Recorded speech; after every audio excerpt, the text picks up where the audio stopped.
श्री शिवाय नमस्तुभ्यम। दर्शकों, विमला दुबे भक्ति चैनल में आप सभी का बहुत बहुत स्वागत है, अभिनंदन है। 25 अप्रैल शुक्ल प्रदोष के दिन प्रदोष काल में करें एक दीपक का उपाय। गुरु भगवान जी बता रहे हैं, आप लोग ध्यान से सुनिएगा।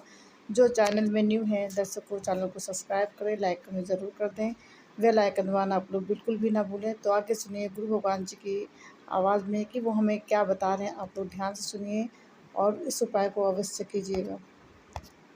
दिन प्रदोष काल में लगाया गया दीपक 5 स्थान पर फल देता है। पहला स्थान, अगर हमको या हमारे परिवार में किसी को काल सर्प दोष है तो हमारा प्रदोष का लगाया गया दीपक कहीं पूजन मत कराओ, वो दीप जलाने से ही काल सर्प दोष समाप्त होता चले जाता है। दूसरा स्थान, पितृदोष। अगर किसी ने कह दिया कि तेरे घर में पितृदोष है, तेरे घर में, कई लोग बता देते हैं कि तुम्हारे घर में, कई माताएं पूछती हैं मेरे घर में बेटा नहीं, मेरे घर में 3 बेटी हो गई, 4 बेटी हो गई, 5 बेटी हो गई, बेटा नहीं है, बेटा नहीं, तो किसी ने कह दिया पितृदोष है।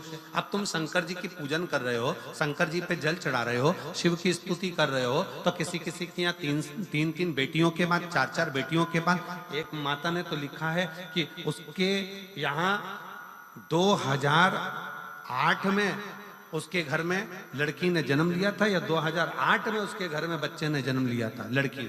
उसके बाद फिर लड़की ने जन्म लिया और उसके बाद उसके घर में कोई पुत्र का योग नहीं बना। तब उसने प्रदोष के समय पर शाम को दिया लगाना प्रारंभ करा और 2008 में बच्ची जन्मी थी और अब 2024 में उसके घर में लड़के ने जन्म लिया।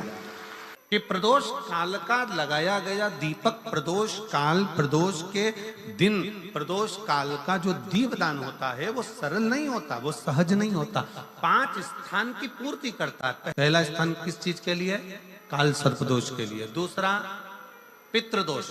कैसा भी तुम्हें कोई पितृदोष बता दे, कितना भी तुमसे कोई कह दे कि तेरे घर में पितृ का दोष है, तेरे घर में ये दोष है, अगर आप प्रदोष के दिन, प्रदोष काल में, अर्थात सूर्य अस्त के समय के 2:45 तक का जो समय होता है, 2 घंटे के समय का, उसके अंतर्गत अगर आप प्रदोष काल के समय में भगवान शंकर को दीप लगाने के लिए अगर पहुंचे हो तो वो आपको फल देगा ही, पितृदोष का निवारण होगा ही। चाहे तुम कुछ करो चाहे मत करो, वो पितृ की शांति करा दे। दूसरे नंबर पर है पितृदोष। तीसरे नंबर पर है वास्तु दोष। हमारे घर का, अब एक बहुत सावधानी से श्रवण करने वाला विषय है, वंश की वृद्धि नहीं है। 30 वर्ष शादी के हो गए, 40 वर्ष शादी के हो गए और औलाद है ही नहीं। डॉक्टर ने भी हाथ ऊंचे कर दिए, टेस्ट पे भी करवाया, IVF करवाया, सब कुछ तुमने करवा लिया, तो भी औलाद नहीं है।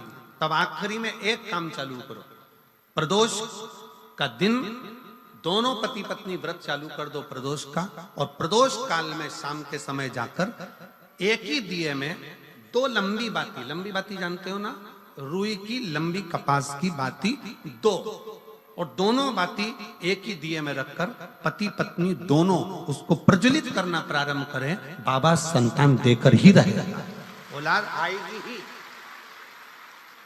दीप की जो बाती में अंतर आ जाता है, एक गोल बाती में और लंबी बाती में अंतर आता है, बहुत अंतर आता है। पितरों के लिए गोल बाती का प्रयोग बहुत कम होता है महाराज। देवी जी के लिए, माता रानी के लिए, जगत जननी के लिए गोल बाती का प्रयोग बहुत कम होता है महाराज, ध्यान रखिएगा। एक पितृ के लिए, एक जगत जननी जगदम्बा दुर्गा भवानी के लिए गोल बाती का प्रयोग कम होता है, लंबी बाती का प्रयोग ज्यादा होता है। क्यों? क्योंकि हमारे घर के कुल देवी और हमारे घर के पितर हमारे वंश की वृद्धि करें, इसलिए लंबी बाती रखी जाती है, जिससे हमारा वंश बहुत लंबा चले, बहुत उन्नति की ओर बढ़े, इसलिए लंबी बाती का प्रयोग किया। शिव महापुराण की कथा कहती है 5 जगह पर हमारा जलाया गया एक दीप जो प्रदोष के दिन, प्रदोष काल में लगाया जाता है, 5 जगह पर भारी पड़ता है। पहले नंबर पर, जम के बोलते जाओ, काल सर्प दोष। दूसरे नंबर पर पितृदोष। तीसरे नंबर पर घर का वास्तु दोष। हमारे घर में कितना भी वास्तु दोष है, कोई ने कह दिया यहाँ बाथरूम नहीं बनना थी, यहाँ पर शौचालय नहीं बनना था, यहाँ सीढ़ी नहीं बनना थी, वो सीढ़ी वहां बनना थी, ये सीढ़ी वहां बनना थी।